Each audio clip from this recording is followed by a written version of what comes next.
In the summer before last, I set out to construct an authentic Anglo-Saxon pit house using the tools and techniques of the early Anglo-Saxons. In the 7th century, the kings of the USI were expanding their influence in southwest Britain, pressing into Somerset, Dorset and Devon from their royal heartlands in Oxfordshire, and overthrowing the Romano-British kings of Dumnonia. While the powerful dynasties warred, freemen warriors and farmers took this opportunity to settle new land, at times by force, but also more peacefully, alongside the Romano-British communities now living under a new Anglo-Saxon elite. One of the first structures that may have been built on an Anglo-Saxon farmstead was the pit house, serving first as a place to call home, and later becoming a workshop or storage place. The depth of Saxon pit houses varies, from shallow scrapes of just a few inches to much deeper, even up to 2 feet. I based the pit footprint and post holes of this house on an example from Lechlade-on-Thames, Oxfordshire, 14 foot long by 10 foot wide, with a depth of around 1.5 feet. The pit had a post hole at each end, a long shelf on the southern side, and an opening into the side of the pit, which I interpreted as an entranceway. I also built the house on the same orientation as the original, southwest to northeast. My axe and mattock are based on examples found at Anglo-Saxon sites, such as the Middle-Saxon settlement of Flixborough. The carved oak spade is based on images from early medieval manuscripts, alongside those wooden spades found in Viking Age sites, such as the Oseberg ship burial.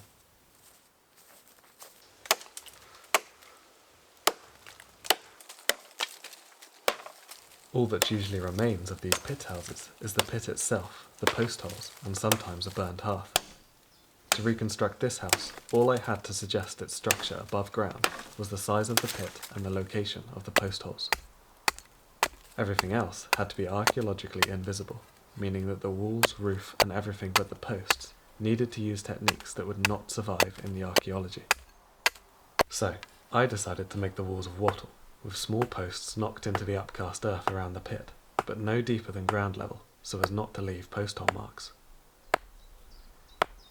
The surrounding land is dotted with ancient hazel stalls, which have not been coppiced for many decades, 70 years in some cases. These hazels need regeneration. Cutting them encourages the tree to regrow, and allows you to harvest renewable timber every 7 to 10 years. This means that I have plenty of hazel with which to weave my wattle walls. Weaving the flexible rods of hazel around the posts produces an incredibly strong fence or wall, all held together by the tension of the hazel rods. It is sturdy enough for me to put my whole weight on, and even to stand on it. Looking back, if I were to do this again, I would have used thinner hazel as the weaving rods, up to a maximum of 1 inch diameter. When I first started, my thoughts were, the thicker the rods, the stronger the wool, but I found that some of the rods were so thick they forced the upright posts out of position. Thinner rods would have produced a wool as strong and more upright uniform wattle.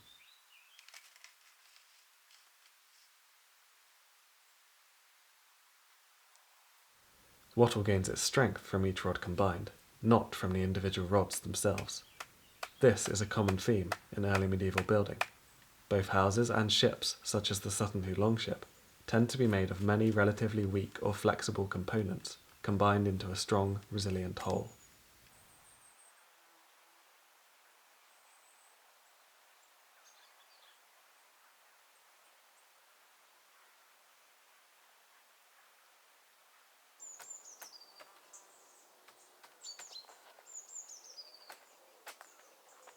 Hazel is a great building material because it can be woven and bent into almost any conceivable shape, and even twisted into withies for wrapping and lashing.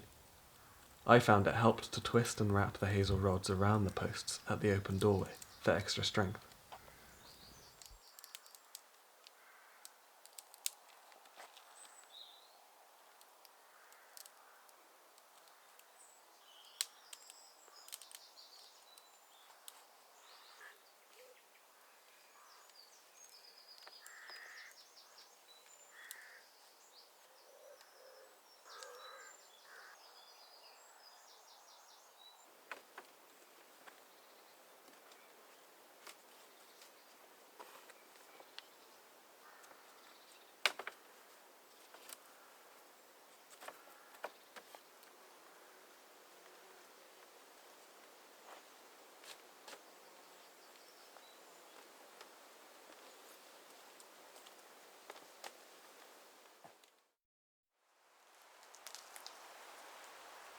It wasn't easy finding two straight forked poles from the ancient and twisted hazels surrounding my house site, but I was starting to like the idea of building a house entirely from materials within a mile or so from my house, and as I had no straight oak, hazel would have to do.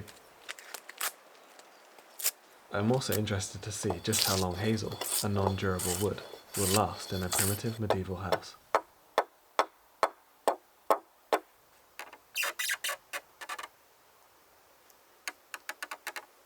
I simply carved the ridgepole to fit snugly into the two forks of the posts, working on the idea of building this house as simply as possible, as I imagine many new settlers in the past had to start out.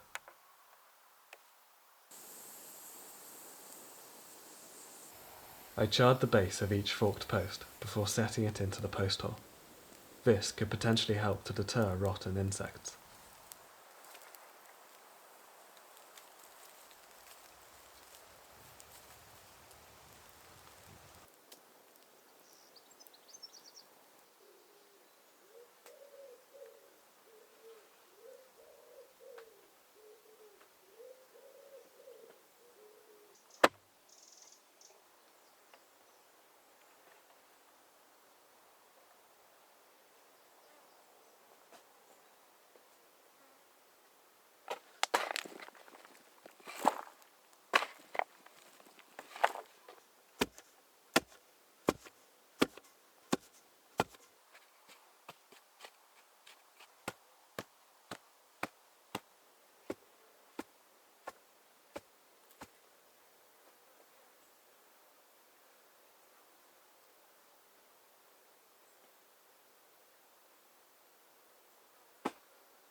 For the ridgepole, I chose a long, slightly curved timber, which I placed with the curve facing upwards, in a style of roof known as hog-backed.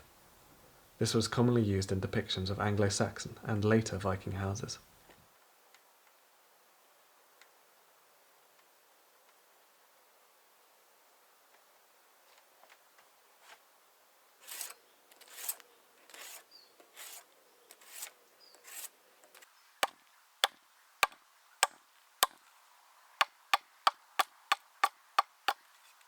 On seeing the flexibility of my hazel rods when twisted, I decided to use hazel withies to lash the rafters to the walls and ridgepole, with small notches for the withy to sit in.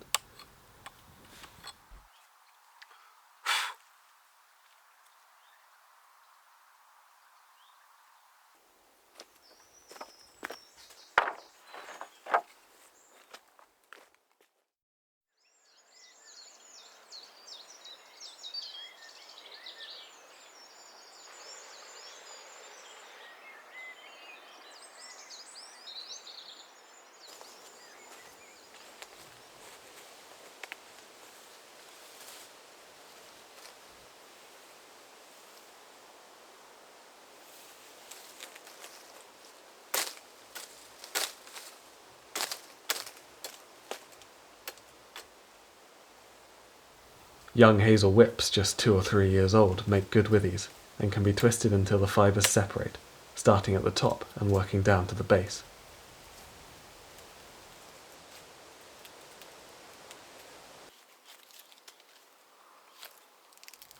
The base of the whip isn't cut until afterwards, and this helps hold the end in place during twisting.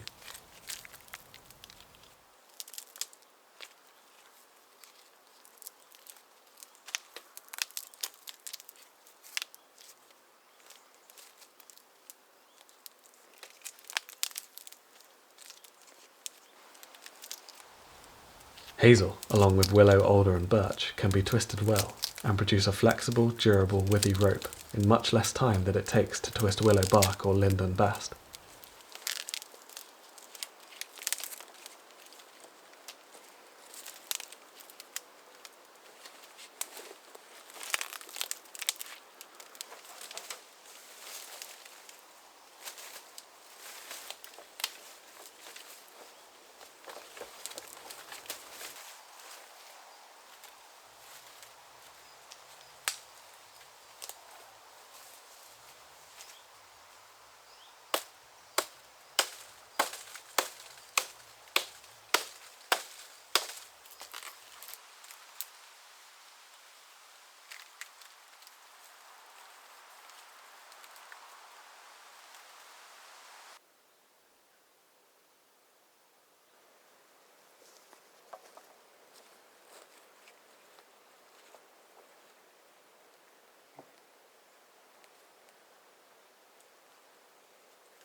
I lashed the rafters using a roughly square lashing technique, and also used withies to construct a doorway or porch, which would tie in to the rest of the roof.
To support the lashings at the wall, I also wove in some more hazel rods into the rafters, and wedged them down onto the wall to stop the rafters themselves sliding down.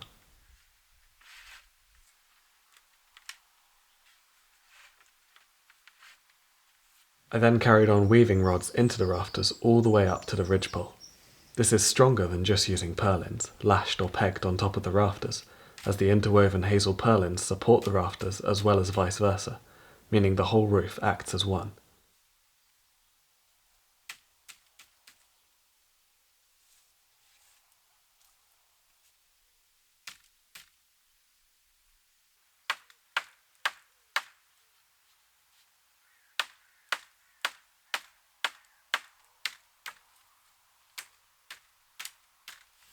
This means the relatively thin rafters will support the roof for longer than they might have done without being interwoven.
With the roof structure finished, standing in the house started to feel like standing in a tiny woven church, with the light streaming in between the woven roof.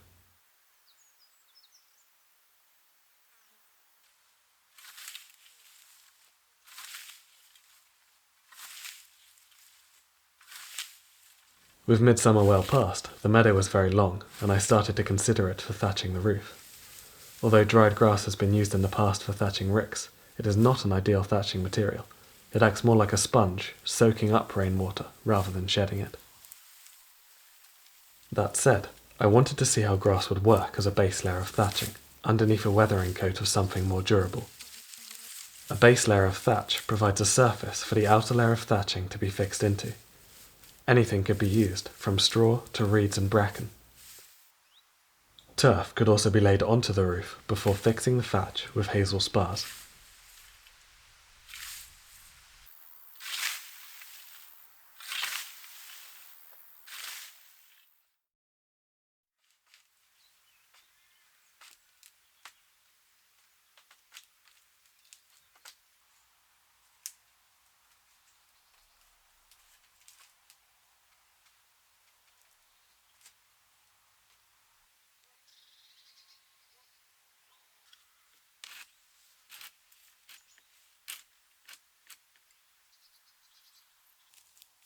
I didn't want to dig up my meadow for turf, and although I had some good bracken nearby, I didn't have enough to thatch the whole roof.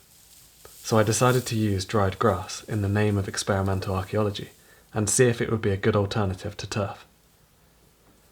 I also felt it would be good to continue relying on local materials and experience the incredibly labour-intensive process of cutting, harvesting and drying thatch. In total, the harvesting, drying and transporting of thatch took 4 times as long as the thatching itself, and really highlighted to me how much of an industry this must have been from the early medieval period all the way up into early 20th century Europe.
I secured the grass thatching by laying it in place on the roof and lashing hazel rods across it so that it was held tightly between the rod and the roof purlins.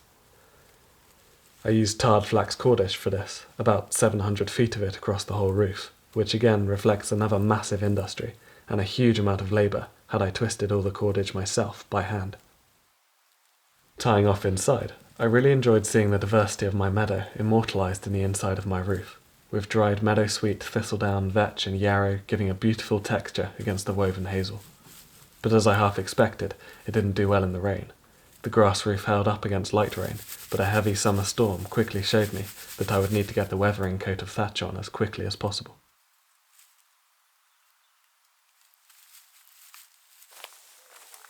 This style of thatching is known as directional thatching, where each row of course is placed about halfway up the previous row, overlapping it, and is then tied down with 2 rows of rods per course. This is quite different to the standard traditional way of thatching known today, but is a much quicker style and only takes a few days as opposed to a month or more.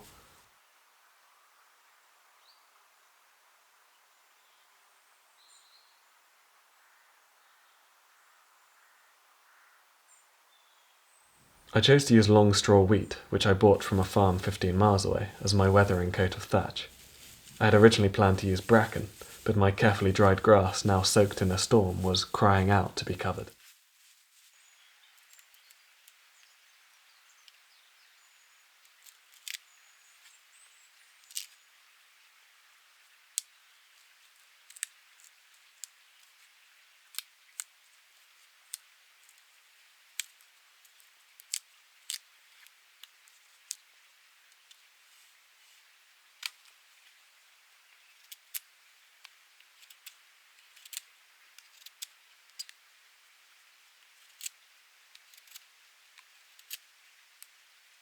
I fixed the long straw thatch with a combination of lashing and twisted hazel spars, and I found that the grass thatch worked well to fix into with the spars, although I imagine turf would have gripped even better.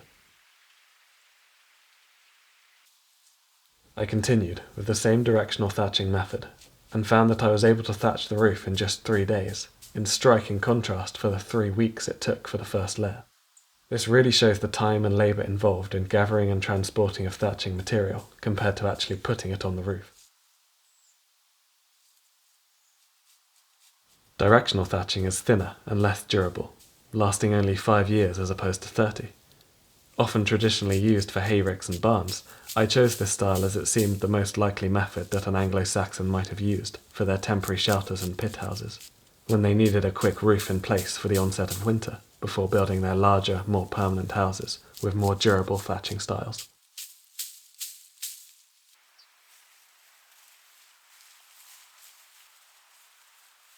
Thatching would likely have been the most common form of roof during the Anglo-Saxon period, as it was inexpensive and readily available. The Anglo-Saxons grew ancient varieties of wheat and barley, which stood very tall. In fact, there are medieval records of losing small cows in grain fields. This length made the straw very useful for thatching, and so a field of grain for bread and ale also represented a great source of roof material. Other materials used might have been bracken, water reed or heather, depending on locally available vegetation. Wooden shingles are likely to have been used on some higher status buildings where the extra labour could be afforded. And although the early Anglo-Saxons did not produce their own fired clay roof tiles, some Saxon church buildings may have made use of recycled Roman tiles, recovered from the old Roman cities such as Bath or Aquae Sulis.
The most exposed area of a thatched roof is the ridgeline, and it needs to be thatched with a double layer, sometimes also folded over the ridge itself. This stops water from leaking through the top of the ridge and makes it more durable.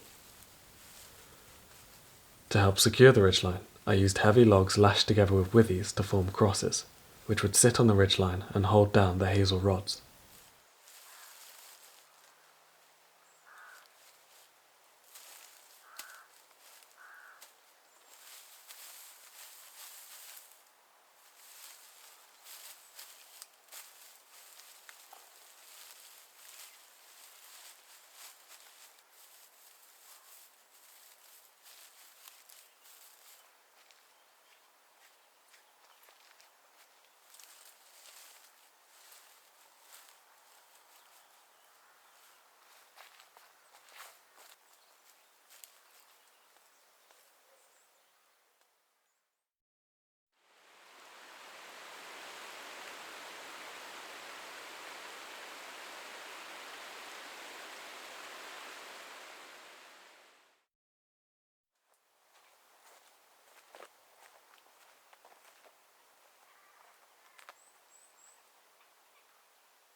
With the roof finished and the walls protected, I could then continue to finish the walls at my ease.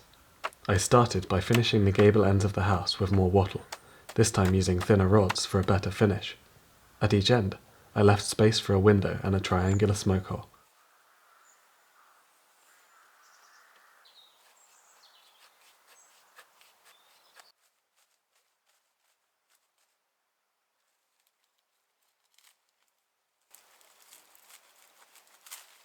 I trimmed the eaves of the roof before starting to daub the wattle walls. Daub or cob is a mixture of clay, sand and plant fibre, used as daub to cover wattle walls, or used in its own right as cob walls.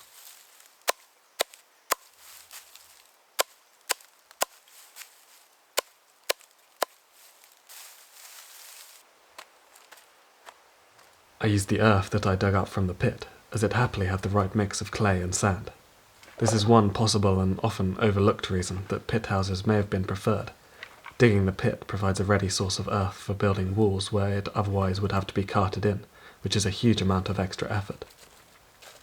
I used the waste straw combings from my thatch as a source of fibre, and mixed as much in with the earth as I could, with a little water, until it had a good sticky consistency, just wet enough to stick to the wattle, but not too wet that it would slump or crack too much while drying.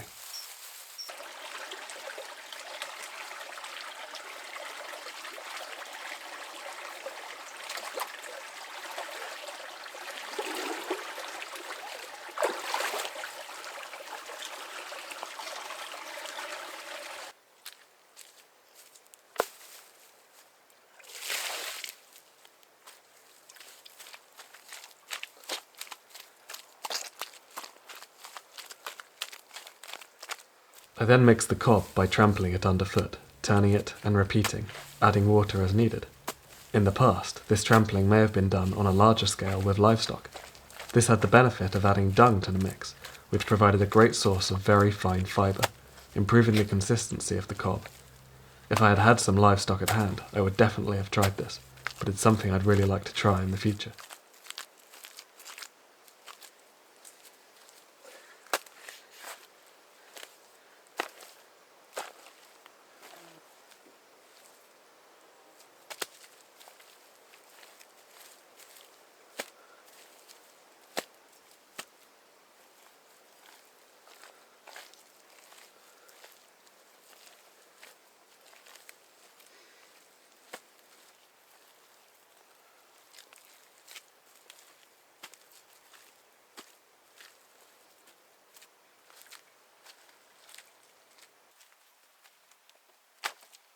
The daub is applied to the wattle walls, simply pressing it in so it is forced into the gaps between the hazel rods, and then smoothing it off, much like a sort of earthen laven plaster.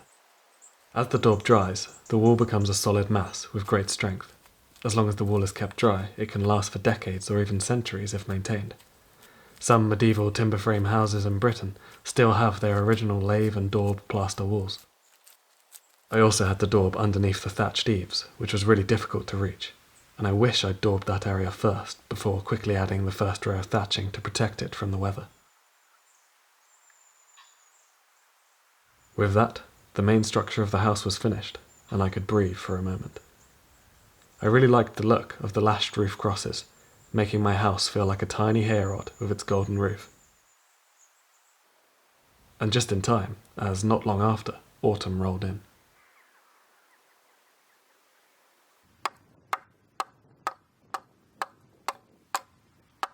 With the outer structure finished, my thoughts turned to the interior of the house and making it more comfortable.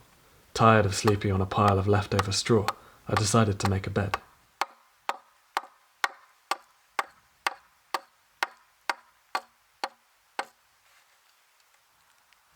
The Anglo-Saxons produced planks by cleaving logs into sections and hewing these down to a finished plank. While I had these planks left over from a previous project, you can watch me split and hew straight planks from a log in my shield making series. There is no evidence whatsoever that the Anglo-Saxons used large timber saws for carpentry. While there has been a couple of very small hacksaws found, these are suitable for bone, metal or fine woodwork, and there has been no other finds of large timber saws. It appears that the Anglo-Saxons were skilled in using axes and chisels to do almost all of their carpentry work.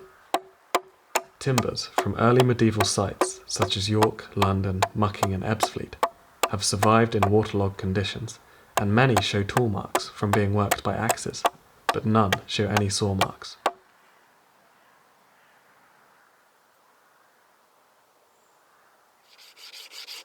I sharpen my wrought iron chisel and other tools with some handmade whetstones made of the local sandstone, one a sandy coarse variety, and another finer red-coloured stone.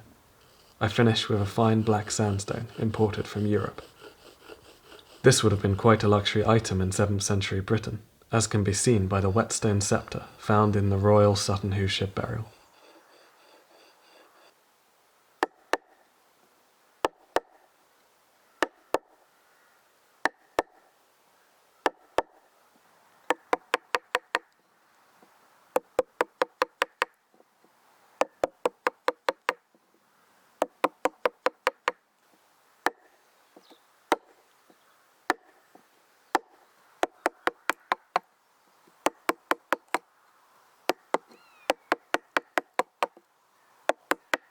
During the period, mortises were cut with chisels or drilled out first with a spoon auger before cleaning the edges.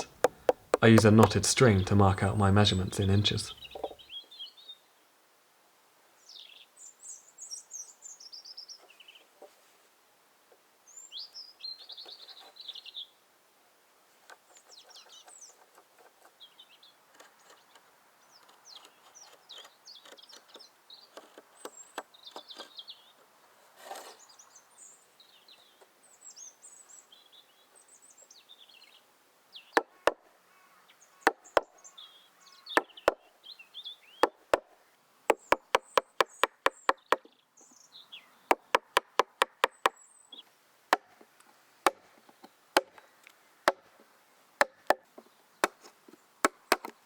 This is the mortise for a type of joint known as a tusk tenon, used very often in medieval furniture, where the tenon fits through the mortise and protrudes out of the other side, which is then locked in place with a wedge or peg. My axe is known as a T-shaped hewing axe.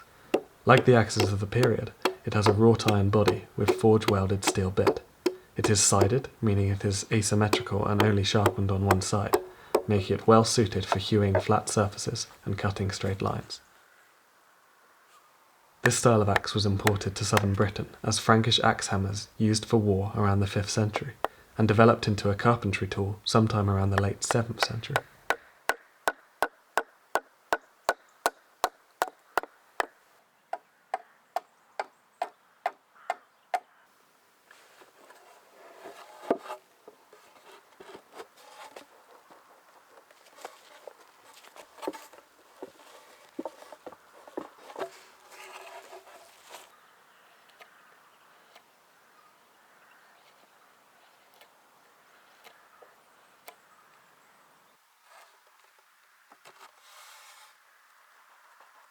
All the joints are fitted individually, and so must be marked to identify them with their corresponding partner.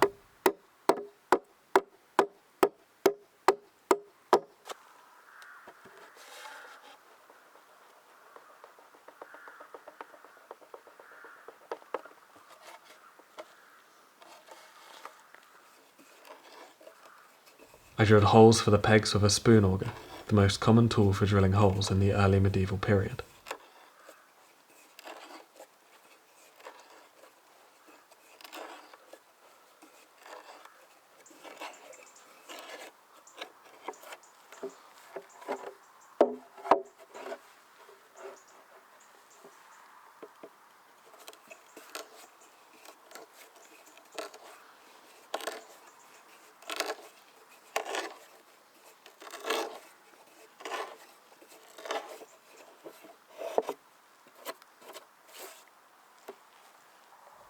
I then used a smaller spoon auger to drill holes along the entire length of the planks to house the cordage that would form the rope lattice bed.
The tarred flaxen cord was passed for each hole and pulled as tight as possible, starting the cords that spanned the width of the bed.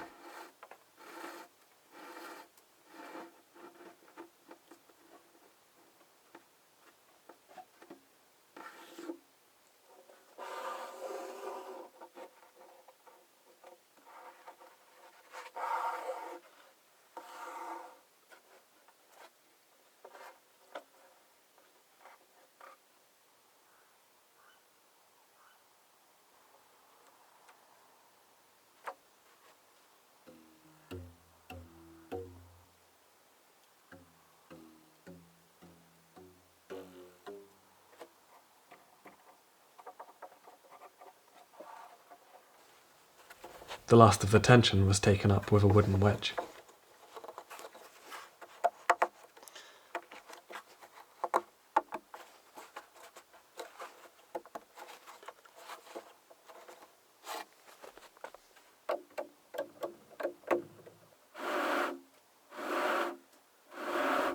I then passed cord running the length of the bed, each one woven in between the first set, to produce a rope lattice strong enough to hold my weight.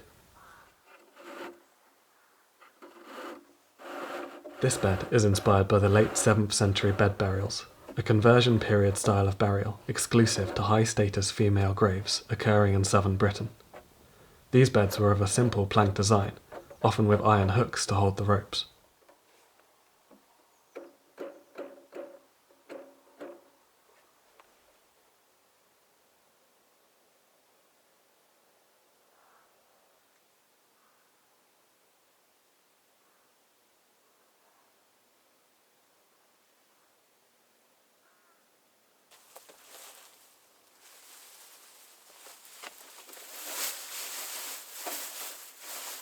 Medieval mattress materials varied from dry hay to wool or goose down. In keeping with a humble pit house, I filled the bed with lots of dry straw, and covered it with wool blankets and a sheepskin. I could finally sleep in comfort.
My next project was to build a door, and having lots of hazel rods spare, I decided on a temporary design of wattle.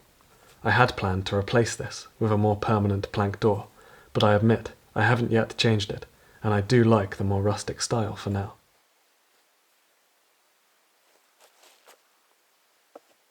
Wattle hurdles and panels can easily be made by knocking several stakes into the ground about a pace apart, and then weaving flexible green hazel rods between them, alternating the weave with each rod.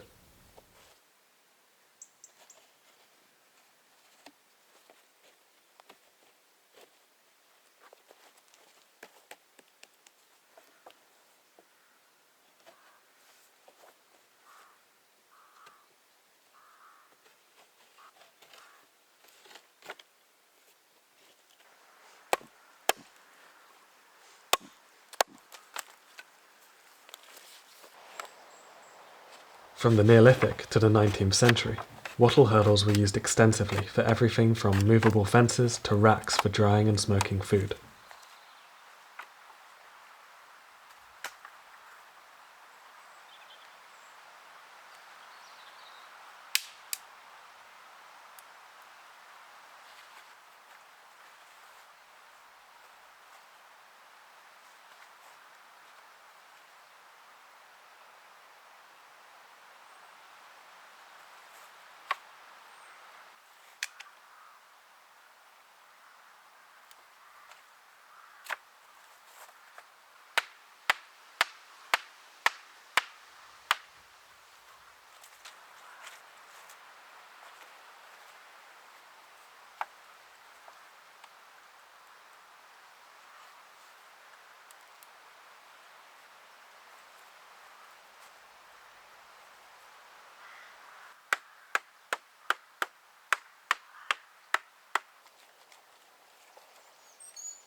The door needed to be arched to fit into the porch entrance of my house, so I pulled the two outer rods into the centre and lashed them into an arch. I then trimmed and pushed the remaining rods into the archway, maintaining the woven pattern.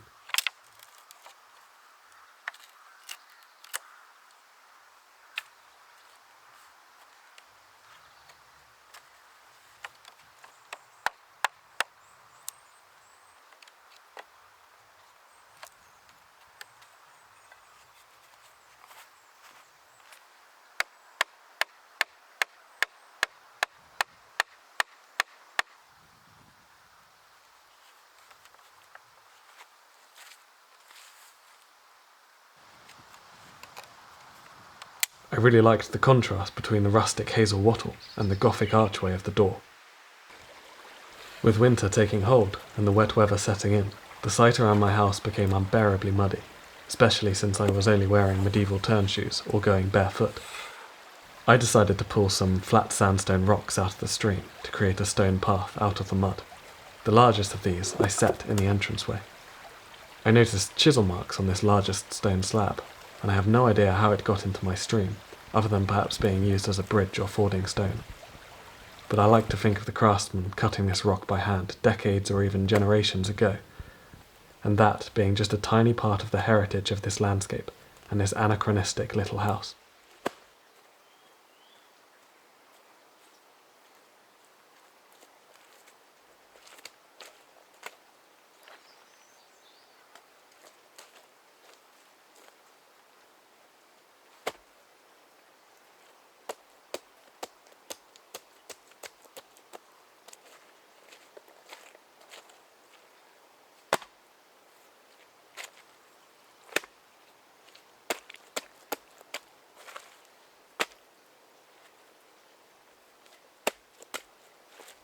Whoever that person was, they have my thanks. It felt very good to raise myself out of the mud.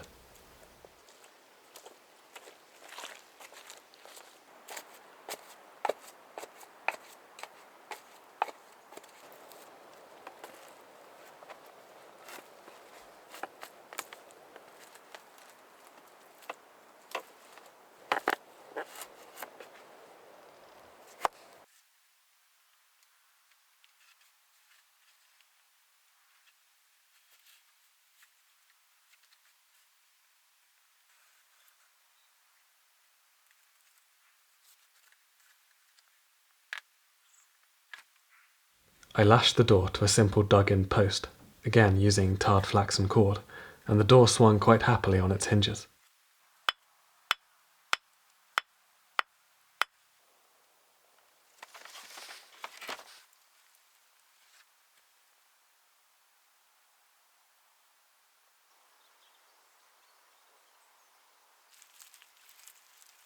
All that was needed was yet more cob to fill in the gaps and smooth out the entranceway.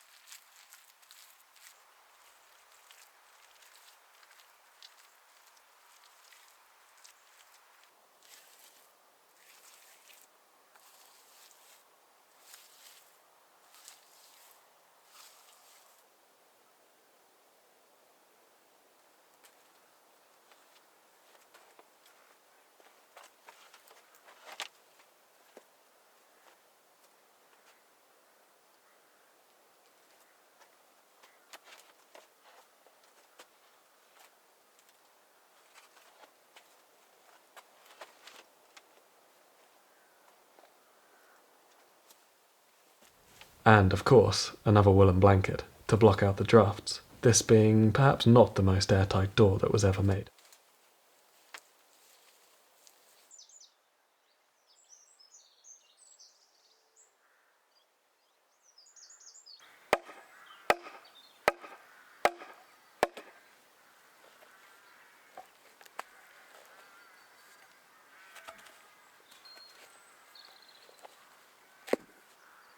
Some of the 70-year-old hazel which I cut was straight and true enough to cleave into planks, so I set to work making some window shutters. The Anglo-Saxons used this technique with axes and wooden wedges to cleave trees of any size, even over a metre in diameter and many metres in length. A great place to see this is the Sutton Hoo Ship's Company, or the Viking Ship Museum at Roskilde, where they are building reconstructions of early medieval ships using exactly this method. I have cleaved and hewn trees of this great size first hand, and by radially splitting huge oaks into quarters, eighths and sixteenths, it is possible to produce some beautifully strong and flexible planks, suitable for the great clinker-built ships of the Germanic and Scandinavian kings.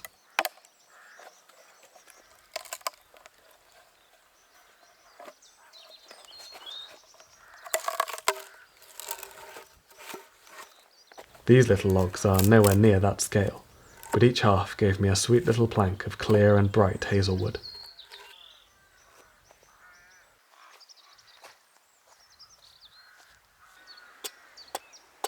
It's uncertain why the Anglo-Saxons did not use large saws to produce planks and beams for building. Saws were certainly used in Roman Britain, and the technology was known to the Saxons. It could be that the bloomery iron available to the Anglo-Saxons may not have been of sufficient quality to produce thin, flexible, large saw blades. But just because axes were preferred doesn't necessarily mean it was an inferior technology. There may have been cultural preferences too. Cleaving trees and hewing planks was integral to Northern European clinker shipbuilding traditions, and these would have heavily influenced other carpentry. Most carpenters may have been so comfortable using axes for precise carpentry that they didn't feel the need to use saws until high-quality trees became scarce in the 13th century. Cleaving even large trees is possible within a few hours. The tree can be split as it lies without needing to move it around, raise it, or even dig a saw pit. It may have been much easier to process these huge trees where they were felled and transport the smaller pieces, rather than digging a saw pit and manoeuvring the tree into a sawable position. With a huge array of high-quality straight trees still available, cleaving would have been relatively easy in the Anglo-Saxon period, and produced strong timber with intact grain all along the plank. The introduction of saw pits to Britain in the later medieval period coincides with a reduction in forests and apparently far less available quality timber. It also coincides with the transition from clinker-built boats with long flexible planks to carvel-built boats with shorter solid planks in Northern Europe. This is potentially also a reflection of the changes in available timber quality. Twisted, knotty timber is far easier to cut with a saw than to cleave, and carvel-built boats may have been adopted in response to having to use poorer quality timber over time.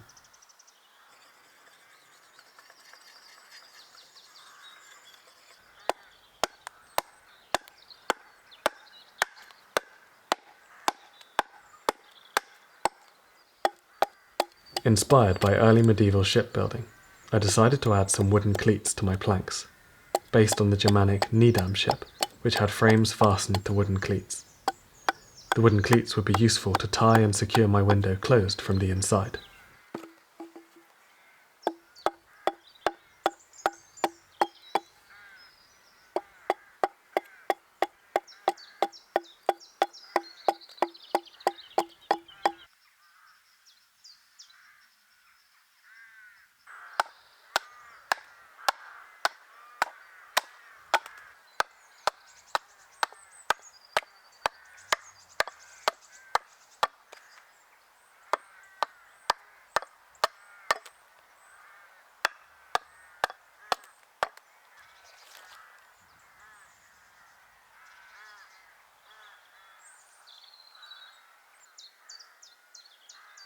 I decided to join my planks by eye, without straight lines, to save as much of the width of my already narrow planks as possible. By butting each plank together, marking the high spots, and carefully shaving these off, I was able to get a tight but curvy fit to each join. I don't know if there's a word for this technique, but I like the sound of live edge joinery.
The blackthorn copse that surrounds my house comes into bloom each spring, and this year it welcomed my house with a cloud of white blossom.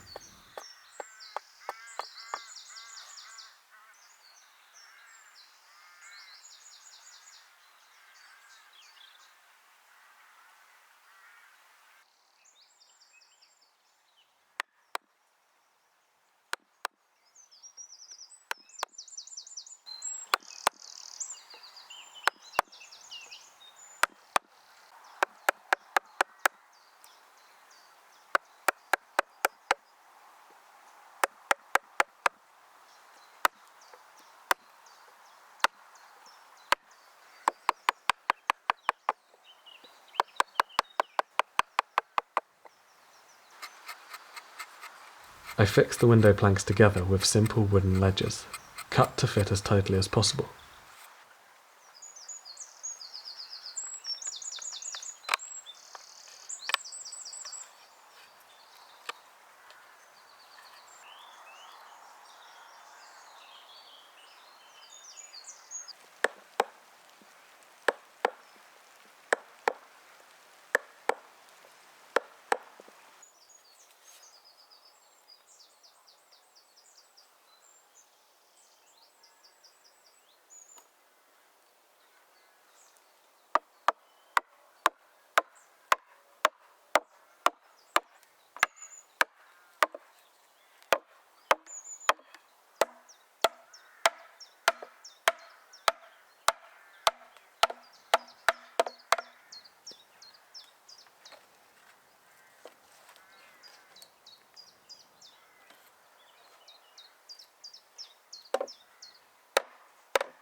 I finished by lashing the construction together, again inspired by the Needham ship. As I had cut all of this joinery from fresh green wood, it would inevitably shrink as it dried.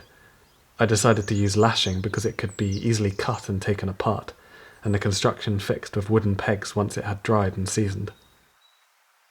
This means that any gaps that appear from shrinkage can be closed up again in the future.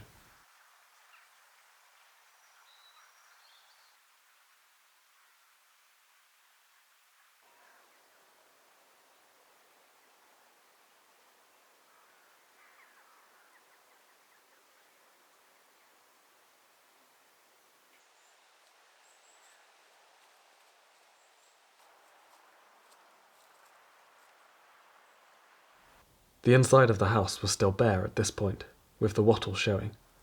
It needed covering with daub on the inside too.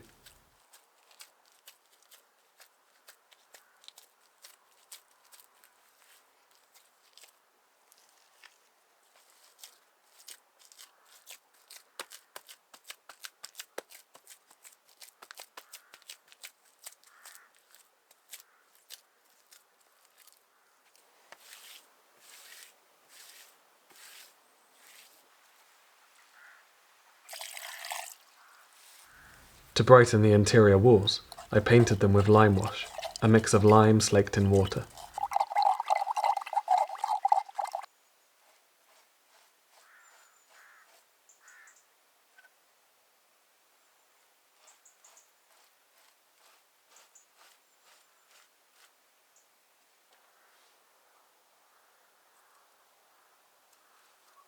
My next task was to make an oven, for baking bread and providing some warmth.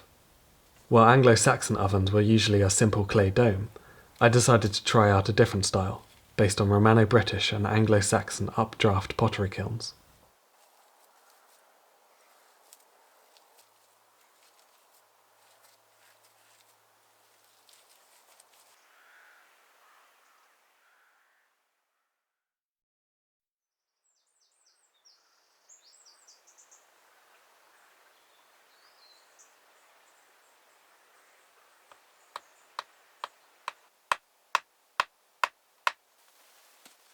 Experimental reconstructions of these kilns work similarly to a rocket stove, with the fire fed from below and being drawn up into a firing chamber, covered with a dome of earth, with the exhaust exiting from a flue at the rear of the dome. I thought it could be interesting to try this out in a domestic setting, to see if this concept could be used to produce an efficient oven that would produce less smoke than a traditional medieval oven. I first built the fuel opening and updraft section of the oven, using hazel rods for support and forming the structure from cob bricks. Cob needs support while it is wet, but once dry, it holds its own weight as a solid structure.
I then built up around the updraft flue to form a solid block of cob, for good thermal mass and to provide a base for the domed part of the oven.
I used willow rods to create a basket-like support structure for the domed clay oven on top.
I formed the clay dome first with a thermal layer of gravel-heavy cob, This first layer was indented to provide a key for the second layer of cob to stick to.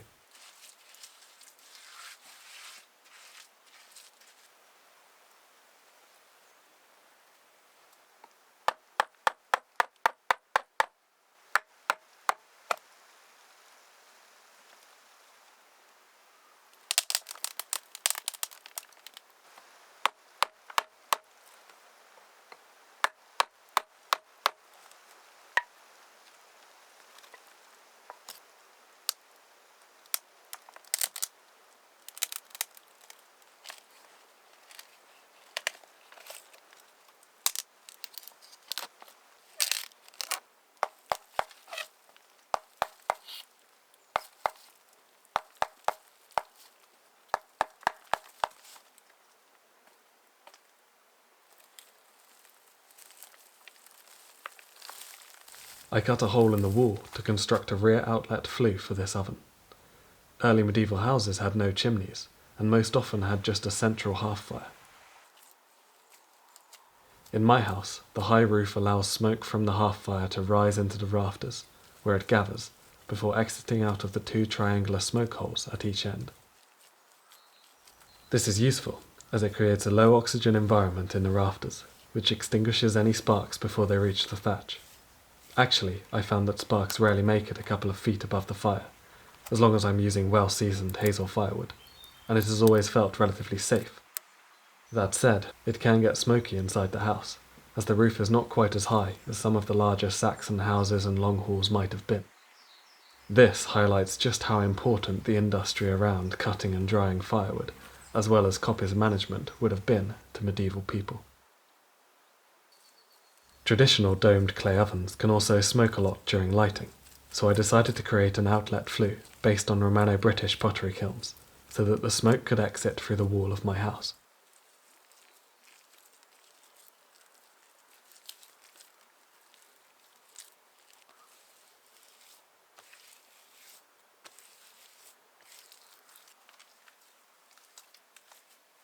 I finished the domed oven with a second layer of straw cob for insulation.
On its first firing, I was happy with the rocket stove effect of the oven, burning cleanly with little smoke.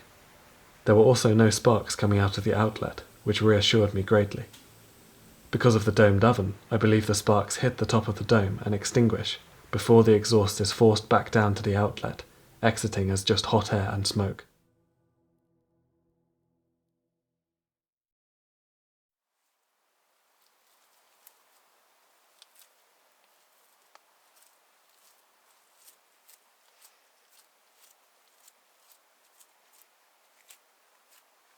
Just a well-fitting clay door was needed to make the oven ready for baking.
To bake bread, I mix a simple dough of flour and water, along with some risen dough from the last batch as a yeast starter.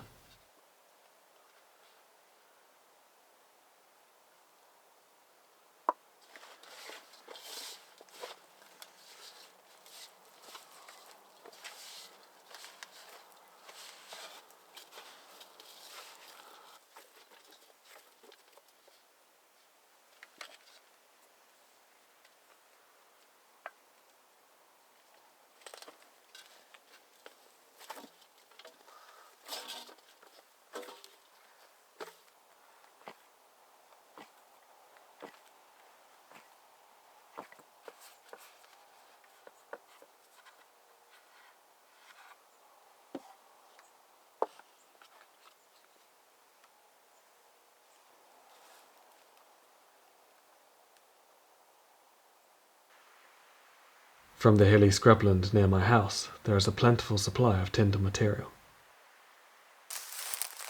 Old man's beard.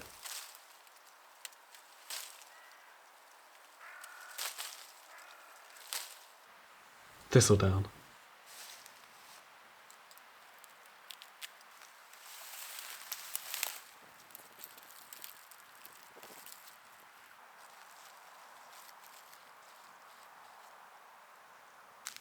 Old grass and dry bracken fronds.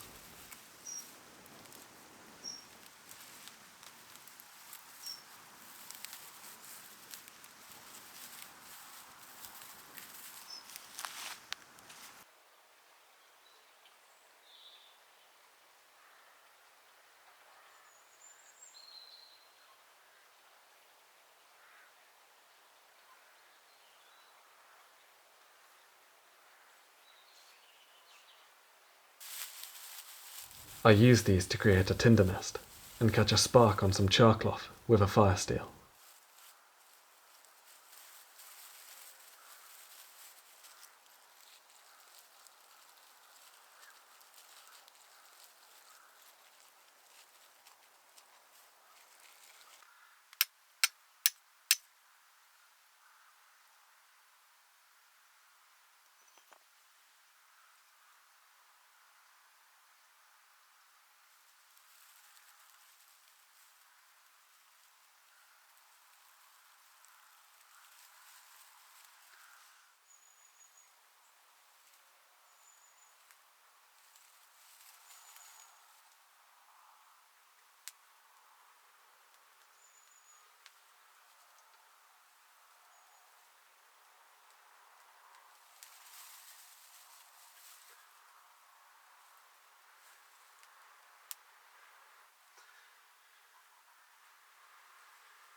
Even on a dry autumn day, the tinder is still slightly damp, and it takes me a second attempt to coax the fire into life. I wonder how many times this ritual has been repeated since the 7th century. It was here, in Somerset, that in the 6th and 7th centuries the ambitious leaders of the USI overthrew the Romano-British kings of the Dumnonii, and took control of the important power centres at Bath and Glastonbury, forcing the Dumnonian elite back, first to the Wansdyke, and then beyond, to the River Parrett. The origins of the USI are shrouded in myth, a line of kings claiming descent from Woden and Germanic ancestry, but with names of British origin, such as Kenwal and Caerdwalla. Whether the kings of the USI were descended from Germanic warlords, or an ambitious Romano-British elite adopting the cultures of their Anglo-Saxon neighbours, we may never truly know. But their fight for power sparked the rise of the kingdom we know today as Wessex.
As I prepared this meal, I was aware of all the hard work that surrounded me in the form of this little house. I had spent about 4 months of solid work building it all, over the course of a year, and during that year I had spent a great amount of time experiencing life as people may have experienced it in the past. I made mistakes, and had to deal with the struggles they brought. This was the wettest winter of many years, and I felt like a fool when my pit house did indeed flood, something I could have avoided if I had just taken some kind advice and heeded the significance of meadowsweet in the pasture. After raising the floor level again and again to create a finally, thankfully dry earthen floor, I learnt that most Saxon pit houses have been found on gravel terraces and well-draining sandy soils, not the clay loam of soggy Somerset. Indeed, the Saxon pit house has not yet been found archaeologically in southwest Britain, suggesting that the incoming Saxons used some other method of building, or were influenced by Romano-British styles. Perhaps their smaller buildings were built on wooden sills alongside the post-built halls of Cadbury and Cheddar. While working on this project, I sewed and wore my own clothes and shoes, based on historical finds, coppiced, cut and stored firewood with just an axe, cleared land, tilled soil, and grew some of my own food, and I was always astounded at the tenacity of our ancestors, some of whom were almost entirely self-sufficient as communities. Their skill and perseverance against all the hardships I am lucky enough not to have to face: violence, starvation, sickness. And not only did they survive, they thrived to create beautiful works of art in gold, garnet and illumination, and told tales like Beowulf of ancient heroes, established monasteries where women counselled kings, and built golden halls where poets philosophized on the crumbling ruins of Roman towns. So, no matter how forcefully this modern world forges on in the name of progress, I will always look back and thank our ancestors and the loamy earth to which we will all return.